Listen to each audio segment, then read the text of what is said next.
How y'all doing? All right, I'm here. I'm in the building. I'm in the building. I'm in the building. All right. So what I want to talk about today is I want to talk about the GOAT. I want to talk about the GOAT and who is the greatest. And I was listening to this thing online. It was talking about Michael Jordan and it was talking about Michael Jordan and LeBron and who's greater. And I think I think I had thoughts before and my thoughts have changed and then but the more and more I think about it and the more and more that time evolves and I don't even know if y'all gonna like my answer, but I think they both the GOAT. And I don't know if that's gonna be contradictory as far as what GOAT stands for, but each era has their own GOAT. Like when I was younger, I was coming up. I ain't know about Larry Bird really like that. I ain't know about Magic Johnson, but they was both nice too. And those were the people who were in the league. And if you know about anything about basketball history, Len Bias was nice too, and he got picked by I believe the Celtics, but he passed from an overdose or something before he even made it to the league. But I heard he was supposed to be as good as LeBron. I mean, as good as Michael Jordan or better. Um, Also, I want to talk about um when we're talking about this. How are we defining what the goat is? Because like, okay, let's switch the conversation slightly and say let's talk about who's the best millionaire, best billionaire ever. Are you gonna say Warren Buffett? Are you gonna say um Bill Gates? Are you gonna say Jeff Bezos? Are you gonna say Elon Musk? Who are you gonna say and why? And then you gotta think like, are they what's it, Rockefeller? Is Rockefeller the greatest? Or maybe Carnegie?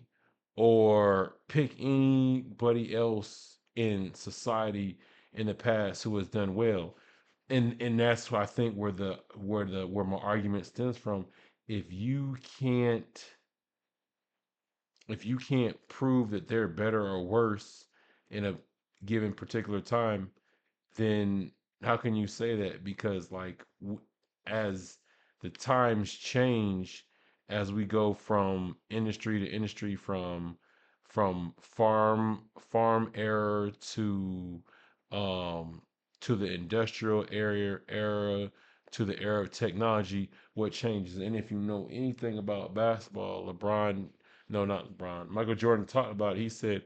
He said there will be no one greater than me, no one greater than me,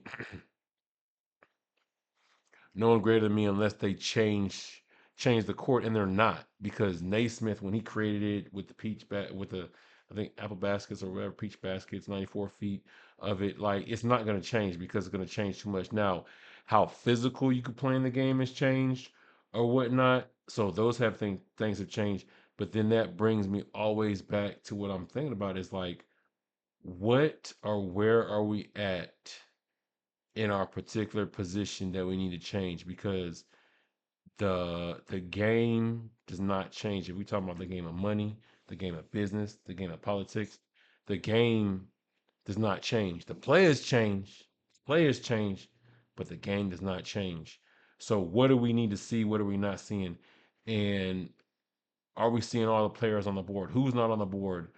Because I think when we think about it, like all the best players didn't make it to the NBA. Like I think Michael Jordan said, he said there's players who are better than him who didn't make it to the NBA. And then you think about the ABA, and even if you want to go in the past with the NFL, people were working other jobs before they were shoveling coal and whatnot in the evolution of the game of football too.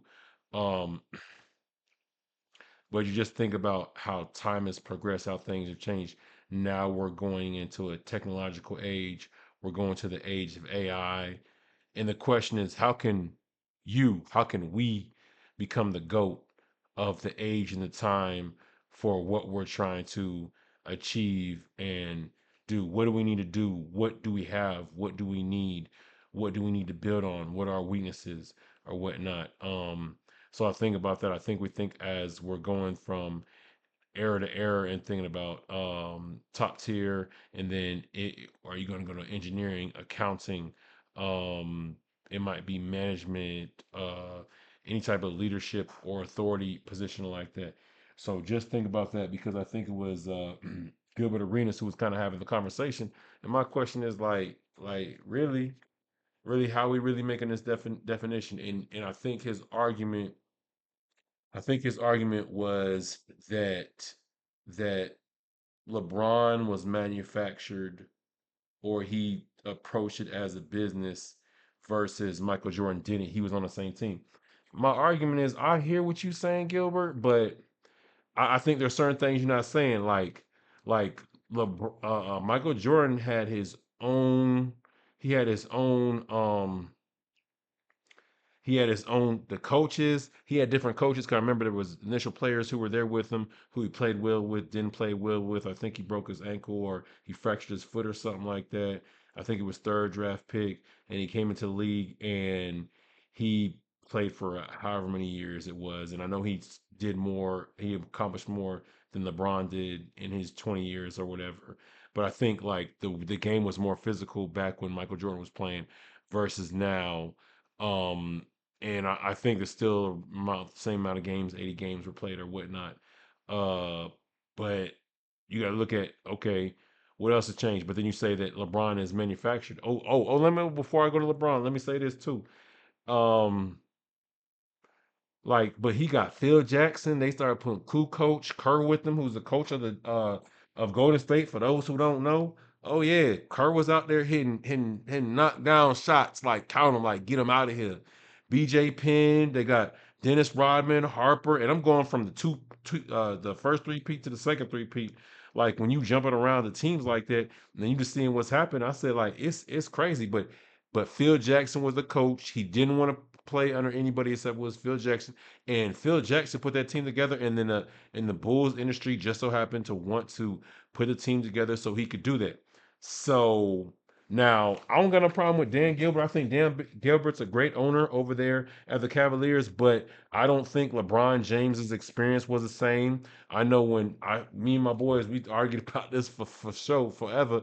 Like he had players with like Boozer he had at one point. I think he had Hughes at one point when he initially came on, and it was like a one man show. And I think he was coming out of high school, so he was a little bit younger. Michael Jordan's came out from 3 years in the league, 3 years in college, North Carolina under Dean Smith. So it made a vast difference. It made a vast difference of how he approached the game, and then who was there with him. I think Hughes was there with LeBron, and Hughes was hurt. He was hurt all the time. He missed 20 games out of season, and then LeBron really didn't do well until they got some real help for him, and even then they had struggles. But I don't recall them ever having a standout coach like a Phil Jackson, and I could just think how much of a difference that would make. And then I'm not even talking about Shaquille O'Neal and Kobe Bryant, because Phil Jackson was over there too, and how much he changed over there with their team. But I'm just saying, like, I think we have to take all that stuff in consideration. And then even say this, and I didn't really even wasn't the original plan wasn't even to go into this, but I'm gonna go into it since I already talked about it. So I'm gonna say, like, let's think about this. Think about how do we know how Warren Buffett got to where he's at? Do we know his father was a congressman? Do we know that he had earned his first however much money was $7,000 at the age of 11 or 11 or 7 or something like that? He earned it at that point, and then he started to invest it. So the whole compound interest started to take effect prior to that. And that one of his original first business ideas, he had a guy who he worked for, Mr. Wilson, who was fictitious, who did not exist at a certain time in history. He didn't exist, but him and his homeboy, they would go around and they fix pinball machines, and they asked different businesses, Is it okay if we put our pinball machine in your office, Mr. Wilson? We'll have us come and collect the money from it each week or whatever, and however many business they did it with. But just think that's a very lucrative enterprise. They're fixing broken pinball machines probably at a discount price, if not at a junkyard or something like that. And they taking it to different places and taking something that was bad and then making it to gain profit. So like, it's probably pure profit, and they're splitting the proceeds with the people who are housing the pinball machine in their business for a fictitious Mr. Wilson. Now, if that ain't enterprising, I don't know what is. So you thinking about that, and then you think about even you think about Gates when Gates was originally trying to get involved. When Gates was originally trying to get involved with what he was doing, he wanted to be a lawyer, but he was one of the first students at the particular time who had access to a computer which was on a campus of a private school that he was at. And I think his dad was some type of big business tycoon because he had made a big impression on the individual and supported the individual for Starbucks because some venture capitalist was trying to take it away from him or whatever back in the day. So his father had to be somewhat impressive or something to do things like that. But I'm pretty sure and these are just stories that I know, and I'm learning more stories as we talk about it. But these are the things that we have to learn about history that has happened, and how can we take advantage of it, and where do we need to place ourselves. And now let's think about this. I'm gonna say these two people, like, and Bill Gates is going into pharmacy, big farm, which is um drugs and things like that, but they also get involved with land, a lot of real estate, and whatnot. So he's thinking that's his play. That's the move that he's making in. But then you got to think about Elon Musk, whether you like him or hate him or whatever. But think about the moves that he's making. Do you know originally when he drew and when he's built on things in the ground, his whole ploy was going into space. His whole idea was, okay, how can I build a spaceship? That was always the idea. Because think about this: how can you have gas powered machines on space? And I don't think they would function in any way, shape, or form. So you need machines that could run off battery power or, excuse me, sun power. So, and then the whole building that has underground tunnels, it's all underground. That's not by accident. Everything he's thinking about, it's thought of years before. And how can you, what are you doing to take advantage of it, to place yourself in that place so you can make the same advantage? Everyone has a skill, everyone has a gift, ability to do that. And how can you place yourself in the best place to accomplish that? um Think about that, write it down, and act on it.